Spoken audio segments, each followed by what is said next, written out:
Welcome to Accountants Law Pod, where accounting professionals and law firms converge. Hosted by Linda Artisani, Sarah Prevost, and Stephen Libhart.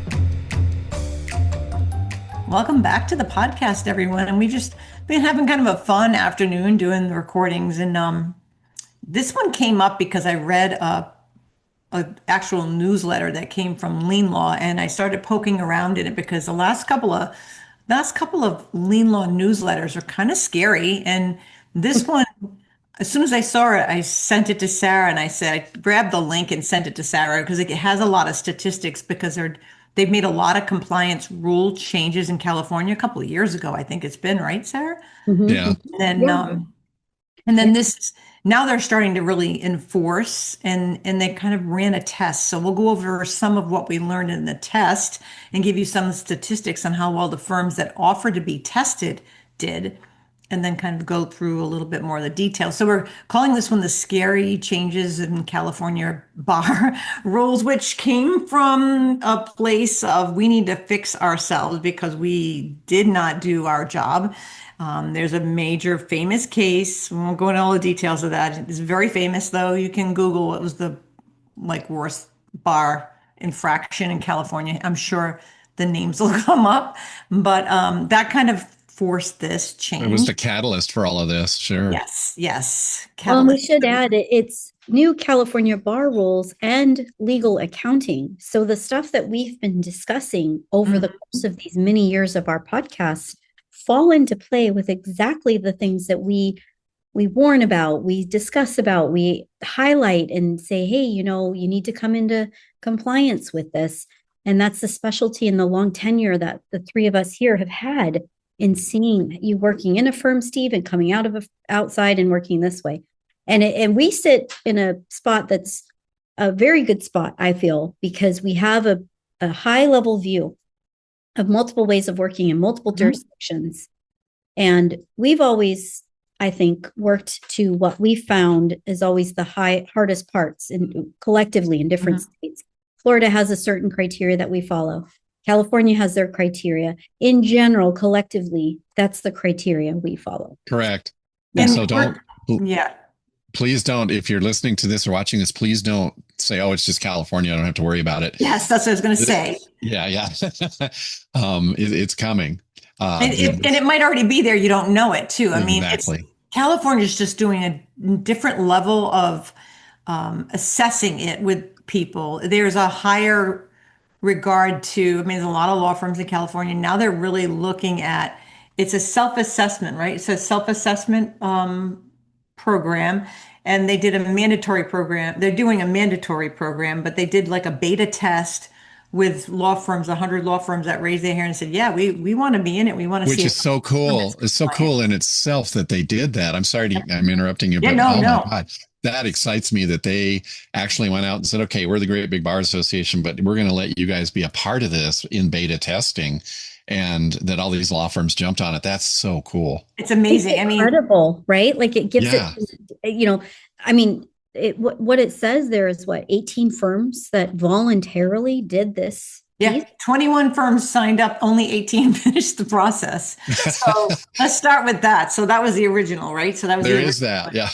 And then out of the 18 firms, think about this for a minute. Out of the 18 firms, only 15 firms had non-compliant trust account journals. So out of the 18, only 3 passed in that regard.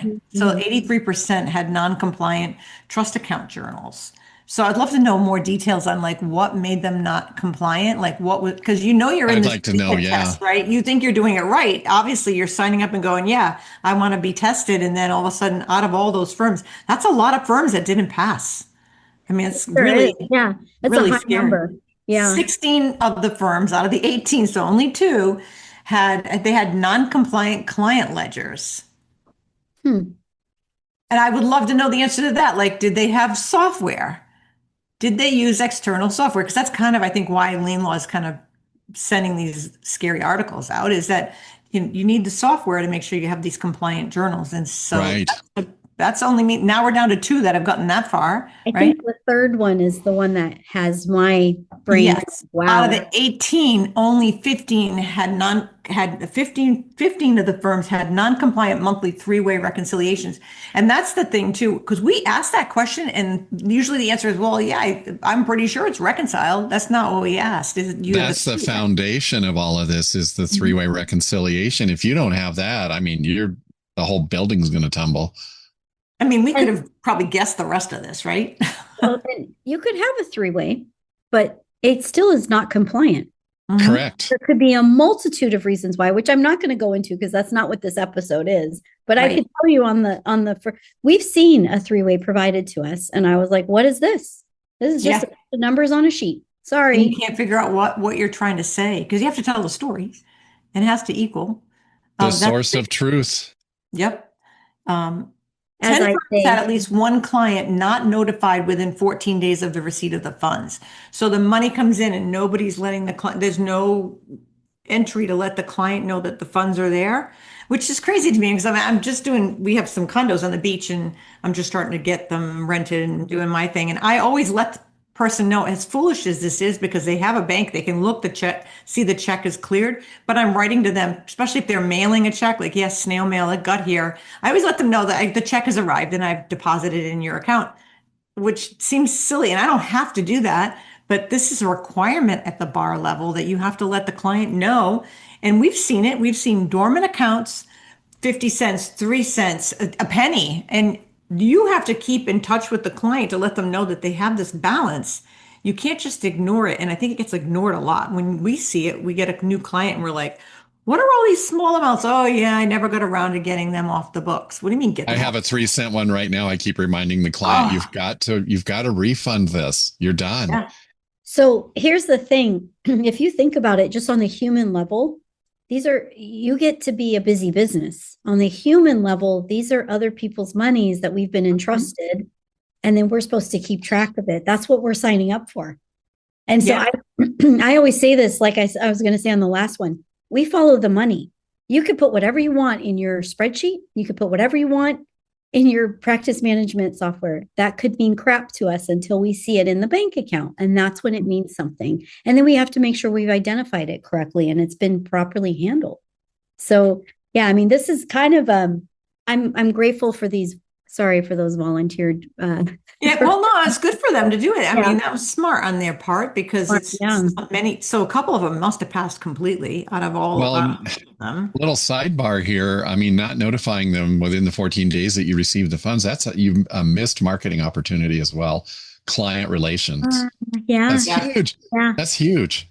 You know, the other thing too is like, if you think about it, it's, when we're taking these pieces and these firms that have done this, I'm wondering too, size-wise, what are these firms? I'm curious, like at what level, how long did this take for them to go through this process? When you think about this journey, I mean, we've received it from the other side. Linda and I have. I'm in an audit. I have less than 2 weeks to pull this together. That's what happens. I'm presuming there was a certain length of time. They were probably testing out how much time could someone comply with. I'm curious, like what more is behind this? Like you're saying, Linda, like what is this? It's interesting too that one of the stats is that the people didn't move the money. We see it. They bill, they let the client know we've now moved the funds, and then they don't make the transfer. And so you're leaving the funds in limbo. You're not recording it as income and in a timely fashion. And we see this. And there's actually in here, there's like a little compliance, which I think is great, a self-assessment of compliance. And you kind of have to click through. Do you have a separate bank account? Yes. You have the accounts set up with separate ledgers and a separate trust account, liability account, which you don't see. We see that a lot of times people don't have.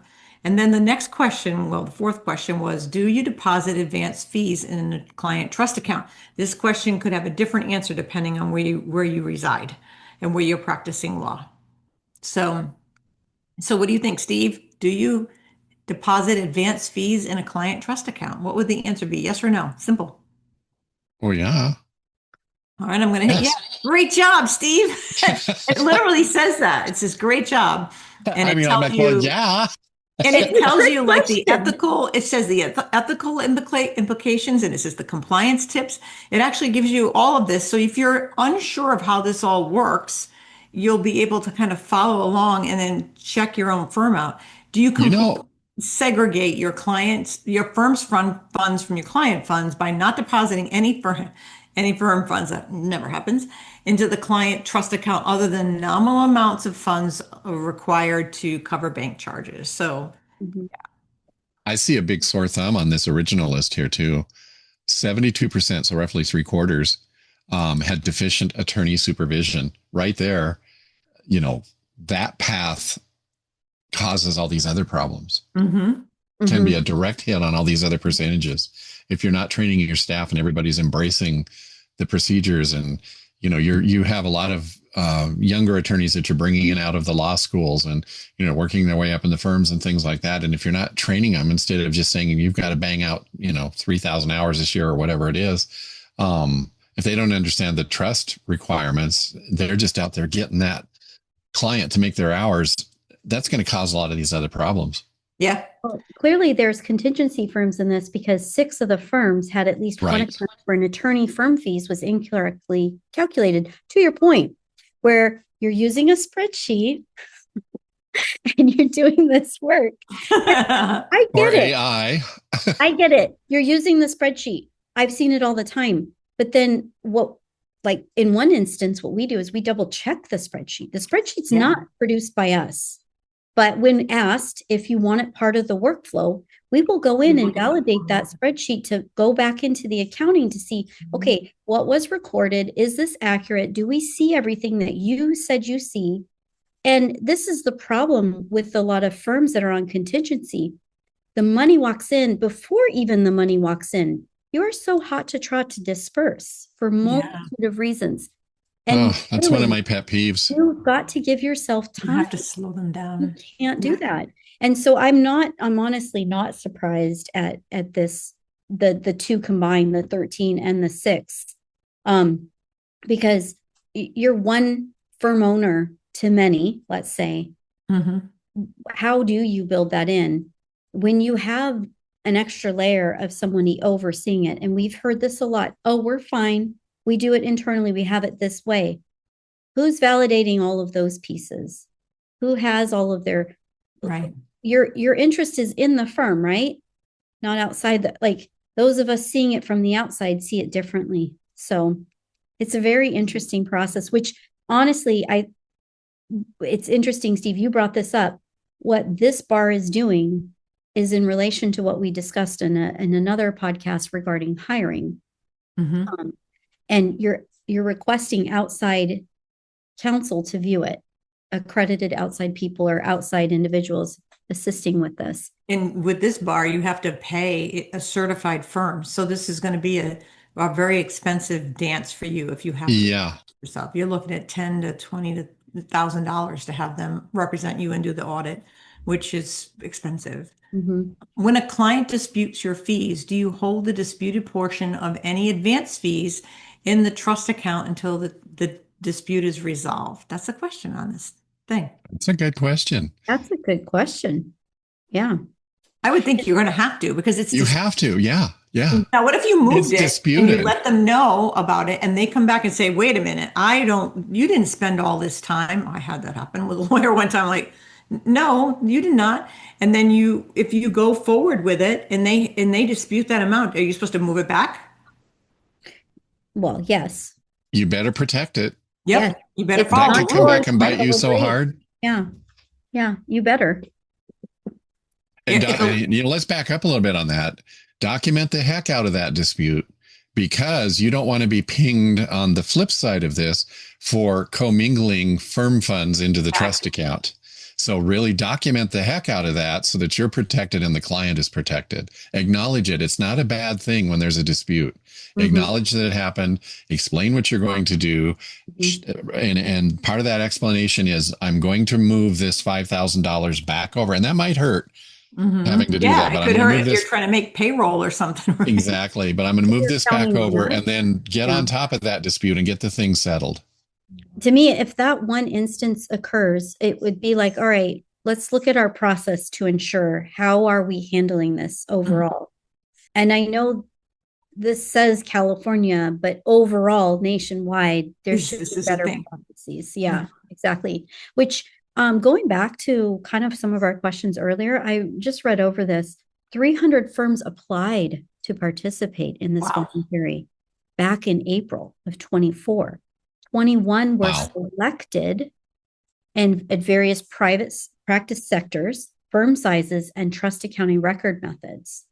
So, and then voluntarily, the reviews began between February 2025 to August 2025. So they did have a time frame. I'm sure they extended it further than probably they will in practice, but they had a time frame for which that was handled. That's interesting. It is. And it's even a question here about, do you preserve all your records at least 5 years, which in Oregon, different. Yeah, so the state has a different level, and the county jurisdictions also can deem a different level. So the county I'm in, it is a bit longer, but it's not every accounting person knows this. It might be something you need to start asking, given that we have a large body starting to kind of mandate these things. So I got a certificate for answering all those questions, right? oh, and Did you? got- I'm gonna We got take that 100. test. We got 100. That's one to hang on the wall. yeah. Seriously. I mean, there's a whole that was a 12 question attorney self-assessment tool, but there's a whole other section in here that we'll have Tiara put this in the show notes, because I think a lot of people, this is something that even if your state is slightly different, you need to know the differences, but I think it's a great tool to even give to your bookkeeper that's doing your books, because it got into three-way bank reconciliations too, and what exactly that was, and do you have all three of those pieces? Because that's another gray area that you find, that people are like, well, I was with somebody and they're like, oh, it's just, what's my Clio equal to my bank register or whatever. And like, no, that's not your that is your three-way is those parts. But I mean, you have to include like how it's laid out. And I'm sorry to break the news to you that say, oh, I'm reconciled in Clio on the Clio managed side. I'm sorry. No, you're not. That doesn't tell me what's, no, they think that's the three-way though. A lot of people think that's the three-way. Yeah. No, thank you. Yeah. I mean, we saw the one that they have for Clio accounting, and that one needs some help, Yeah. Yeah. The Cosmolex is the only one that I've ever seen that looked very strong. Cosmolex three-way, it's obviously it's an all-in-one product, so they can produce that. That one is problematic though internally. There are so many software pieces to that I do not trust or like. But yes, and reconciling Clio is a thing you can do inside of Clio, but you really got to do that from the get-go. You can't go and start it willy-nilly if you've already been in Clio for 15 years. It's not going to work. And then like even Practice Panther, that's another one that's very weak, and it's easily unclicked. It's a click of a little box, and then it can be unclicked by the client because everything's all left-sided clicking on that. I honestly think though that these softwares, if we're thinking about making these softwares where you have, if you look at what the bar has put out and all the little tutorials and the resources that they've put out for this, that's what you should be following hands down, regardless of what practice management you're in. We've seen redundant systems, and there's no problem with that, because I can't tell you how many times you've moved software and you can't see what you previously had looked at. You don't have the details because somebody just recorded it willy-nilly in the new one. And to us, it's the cost of being out of compliance and the cost of not knowing. These are people that have paid you in good faith to hold their money for work that you will do. That's your reputation. That's your reputation. You bet. And there's even a question in here about who's doing the three-way.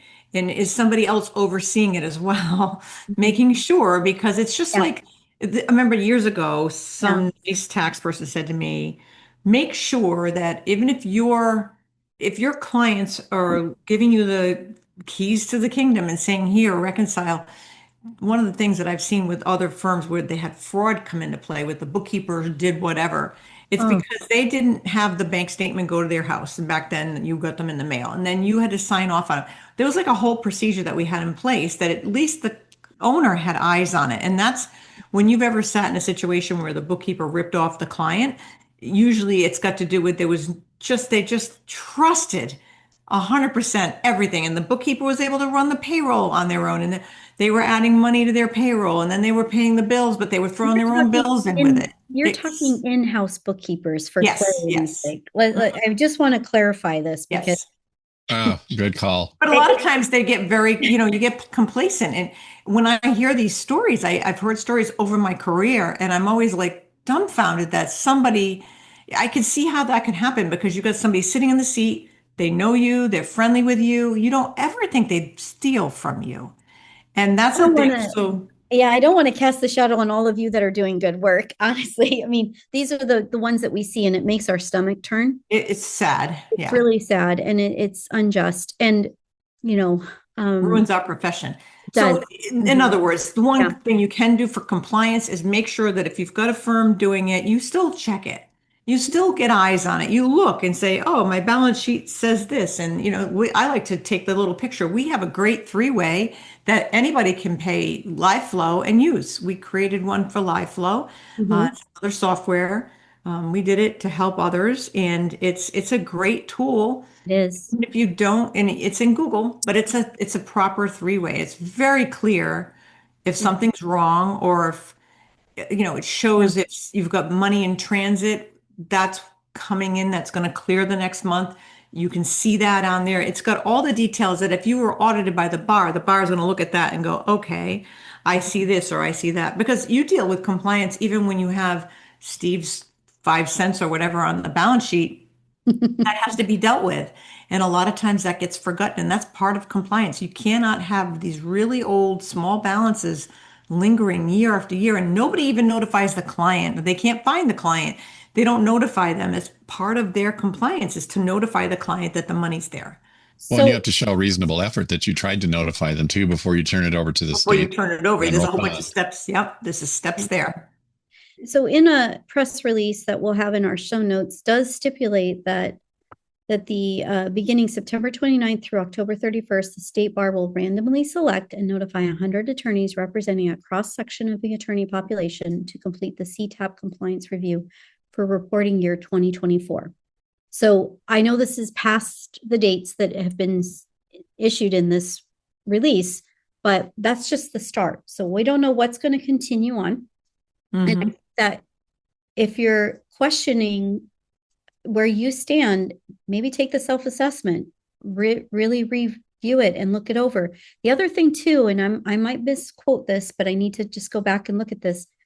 If you are adjacent, so you are a firm that does work with California clients, but you hold those funds in your other state bar, the state that you reside in, there is something about that adjacent kind of joining thing that the bar has that can look at your records.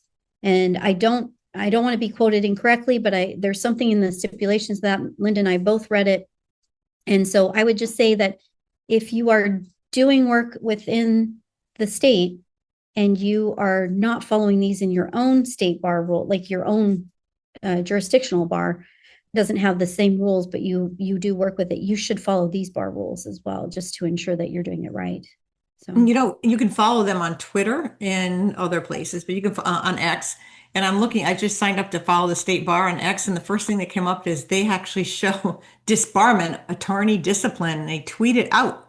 They got the guy's name of La Jolla disbarred for committing acts of moral turpitude, failing to support the law. This is like right on X. Wow. That's incredible. I mean, yeah. Okay, well, this has gotten scary. I think we're about a good really scary episode. Well, I want to point out that let's remember that one of our most watched episodes on this podcast was about trust accounting. We just reviewed that last week. So go back if you're especially if you're newer, or if you just want to review, go back and find that episode. It was probably, I don't know, maybe a year and a half ago. Find that episode. Is going to give you the basic groundwork of what we're talking about today. And then I'm encouraged that California has done this, and I'd really like to follow this some more. And thank you to Lean Law for doing, for bringing this out in one of their articles, because this is, in my opinion, something that AI is never going to do for us. It's just too in depth. It's one of the reasons that people hire us to do law firm accounting. It's the main cornerstone of what we do. And it's worth all its weight in gold that you have people really watching it for you, but it's how you're watching it. What are you doing with it?